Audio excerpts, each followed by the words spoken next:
Jason Andera alongside Hayley, Dotseth, and Darren Tipton from Adrenalline Volleyball talking SoDak 16 volleyball. And we're going to first talk about the matchups in Class A, and the one that kind of is right on the page that you don't normally recognize is Sioux Falls Christian being an 8 seed coming in. How did this happen, Darren?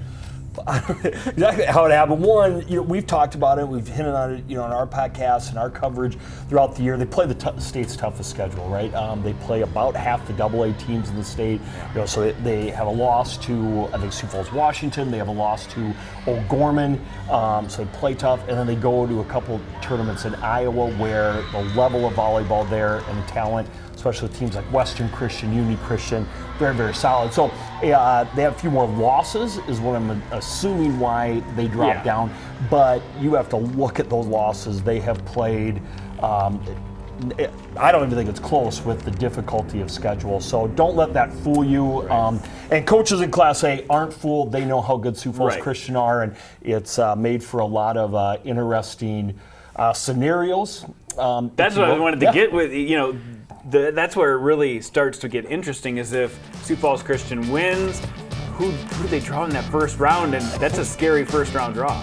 Yeah, that is, and I guess that's what we'll be paying attention to Tuesday night as results start to come in, and right now everything holds to chalk, which doesn't always happen, but if it would, right now they go up against Miller and a rematch of last year's state championship game, and a couple of the teams that really pretty much all year have been 1, 2, 2, 3 in the pools, and they played a great match this summer at our SummerSlam tournament. So I don't know. Personally, I'd rather see that maybe on a Saturday night than Thursday, but They're all good. They're Yeah. all good teams by that time. Yeah. Let's talk about some of the players. I mean, we know the Katie Fernholtz, we know Allie Beersford and Abby Glanzer and some of the big-time talents in Class A. Tell us a little bit more about some of these players we should be watching out for, Hayley.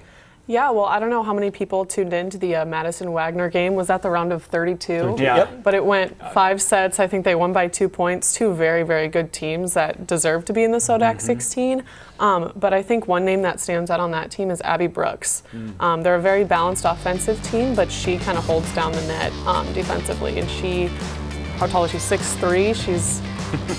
One to watch. Yes. Hard to miss her. Yes, exactly. But they'll go up against Rapid City Christian, and they've been fun to watch too.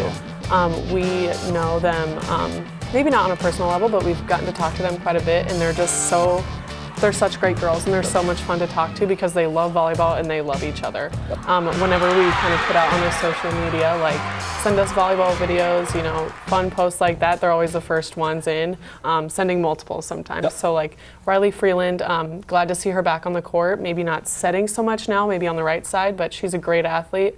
And she'll be a lot of fun to watch this postseason too. And Dakota Valley is a team we talk about a lot of the players that they have coming up because they're a great setter, but there's a couple other players to watch out for on the Panthers, right? Yeah, their pins are great. I mean, you don't get assists from doing nothing. The pins have to score the ball too. So Rachel Rosenquist has been impressive to watch this season. She moves the ball around and hits with power. Forward to a great SoDak 16. Anything else you need to add to that, Darren? No, I just think, look, we talked a little bit about AA, and maybe the higher seeds have an easier run. Watch this a lot more parity in some of these matchups, and you look at a team like Groton Area having a chance to make their first state tournament as they head to Pine Ridge. That's a 7-10 matchup. Also, I think that Madison Rapid City Christian at 6-11, but I think that's a coin toss, there. And what was the other one I really looked at? Well, Elk Point Jefferson and Hill City. EBJ was a state semifinal team last year. They have a majority of their class. We enjoyed watching them as well, I think, and with a new coach, and again, don't let their seeding fool you playing at DAC 12, so as a misleading, a lot of their losses are teams like Dakota Valley, Madison, Sioux Falls Christian. So a talented team going to take on Hill City, which was one of the state's last remaining undefeated team. So this will be a fun class to watch. I think if there might be a little bit of a shakeup, it's going to be in Class A. Yeah, Class A, the SoDak 16 Tuesday night. We'll find out who goes to the state tournament.